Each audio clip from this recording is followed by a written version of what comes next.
Hello everybody, Ninjo X here. Welcome to a new Enlightened Vlogs.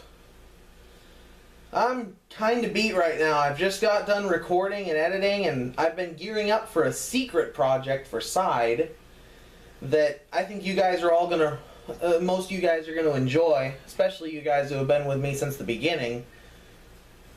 But I'm just gonna go on ahead and look at my big board of potential things to talk about for vlogs, because whenever I come up with an idea, something to talk about, I just jot it down. Let's see. Oh, this is something I could talk about. Whenever I've played games in the past, I've always said I prefer to play a game that's too easy than the one that's too hard. And how game difficulty has become such a polarizing issue among gamers.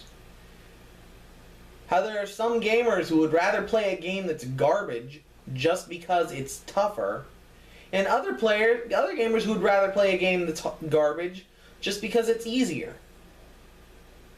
Okay, ultimately this comes down to your own personal skill set. For me, I get my enjoyment out of analysis. I get my enjoyment out of conquering the riddles of a game, not just conquering the game. Basically, it's like, I would rather take over a continent than storm a castle. The castle might be really well defended, and it would be really cool if you had the skill to just run in with a sword and a shield, kill all the defending knights, and take the king. That's not for me.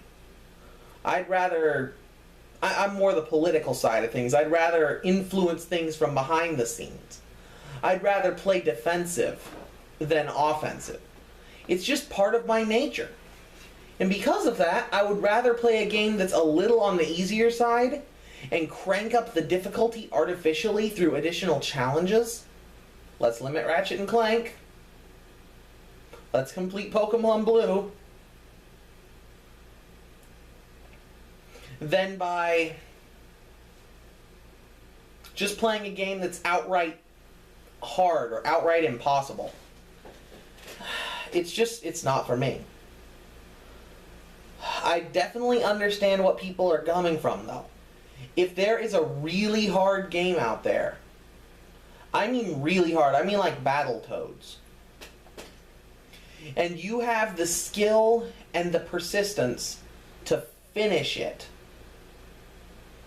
oh, the rush of endorphins, the rush of adrenaline you feel must be incredible. And the wave of relief knowing that you just finished what you finished must be equally incredible. It must be awesome. But you have to understand that's not for everybody. And one thing that a lot of gamers are when it comes to difficulty is they're selfish. If a game is too easy, then it's bad. And if a game is too hard, then it's bad. Without even stopping to consider other people's opinions. Are the new Super Mario Bros. Games for the Wii and Wii U easier than Mario Bros. 3 and the Lost Levels? Heck yes! Does that make them bad? No! Difficulty has nothing to do with whether or not a game is good. It's all about the demographic that difficulty targets. For example, if you make a game that's rated M for mature, like something like Dark Souls, that's targeted towards the hardcore gamer demographic, it better be tough. However, if you're going to create a game like, just throw this out there, I've never actually played any of the Nickelodeon games, like a SpongeBob game or something, it had better be a bit on the more simplistic side. It had better be a little bit easier. If you're going after retro gamers that have been gaming for a really long time, then you either want to target the skills that they've already developed or create a product that tests their patience and their skill. But if you're targeting a new gamer demographic, You want to try bold, inventive new things. You want to create Minecraft. You want to create a game that literally anybody can sit down and play, especially with a crafting guide.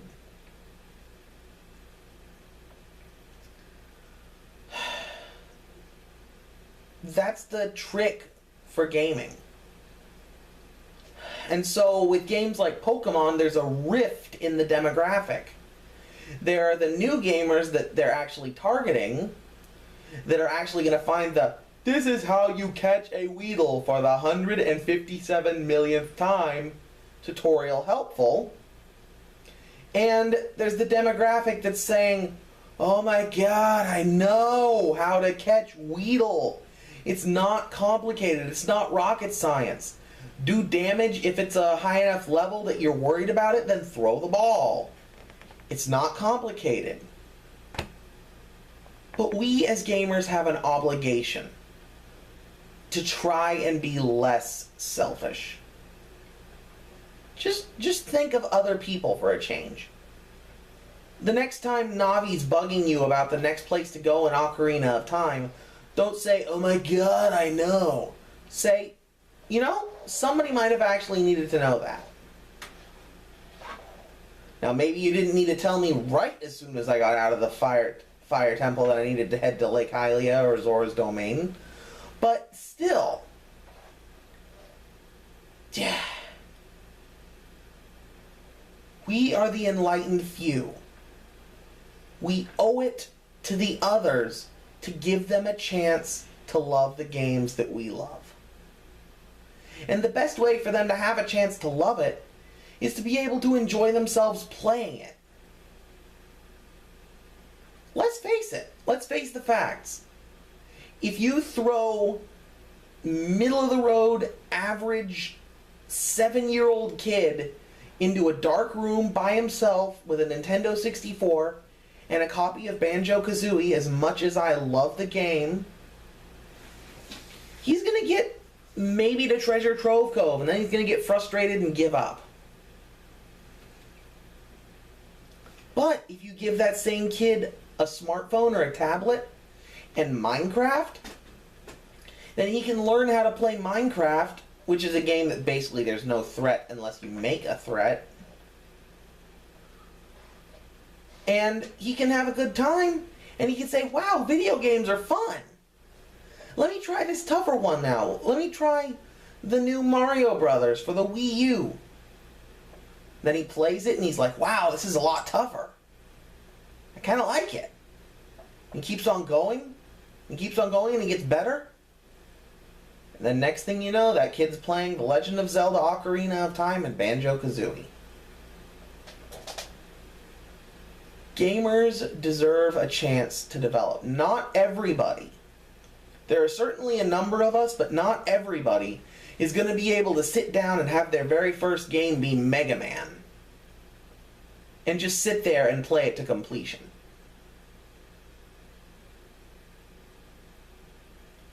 Mega Man is great. I personally prefer X because that's the Mega Man that I'm used to playing, and I think that the character design and the visualization is a lot cooler.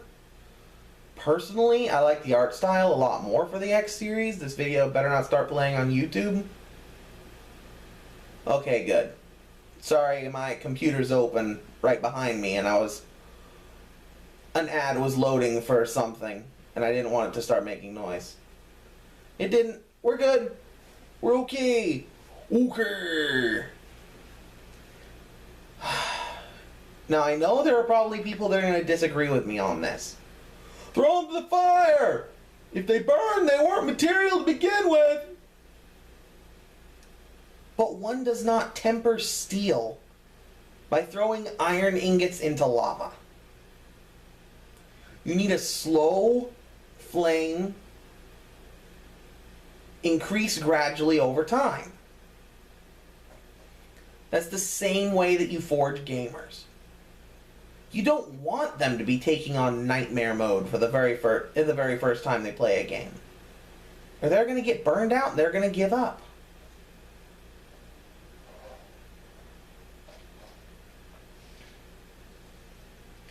That's why Pokemon is so fantastic.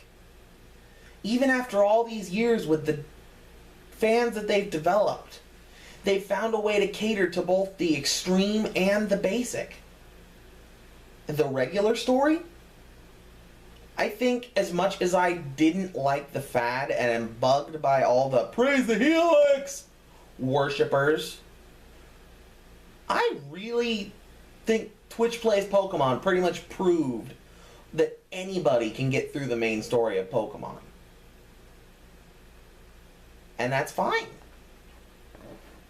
Because the main story isn't where the hardcore and the devout fan gets their enjoyment in the series anymore. Other than people like me who play to analyze the story and analyze the lore. They get their enjoyment from breeding, from developing unique and powerful teams of monsters, and from cheating to do that faster because they're lazy and they're cheaters with no real skill. And then they test their mettle against other hardcore. The whole multiplayer thing is a discussion for a different day. Because personally, it's just not for me. But that's just, it's such a good idea. But of course, all the hardcore fans say, oh, the game star is easier than it was before. So that means it's not good. No, it's fine. You're the one that's not good. You're the one that needs to reconsider your life choices. You're the one that needs to think of more than just yourself. To get off of you planet. And actually think about other people. I realize that with the advent of social media that we've become a pessimistic society where everybody would rather relish and drown themselves in the negativity. Everything's awful, everything's garbage, everything's dumb. But we don't have to fall prey to this line of stupidity. That's right, I said it. It's stupid. It's stupid. It's stupid. To approach everything like it's going to be garbage. To have no expectations. Or to have such outlandish expectations that everything fails to meet them.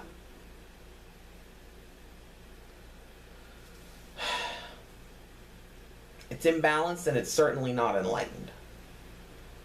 So the next time you play a game and it's a little too easy or a little too hard, just say, hey, maybe I need to play a game that's a little easier or a little harder first. Or whatever. Don't just rag on a game because of its difficulty setting. You can always add new challenges, Lord knows I've done it, to an old game to spice things up. That's basically what speedrunners do. Even though speedrunning itself isn't for me because it's very physical skill based and I'm more of a mental skill kind of guy. Anyway,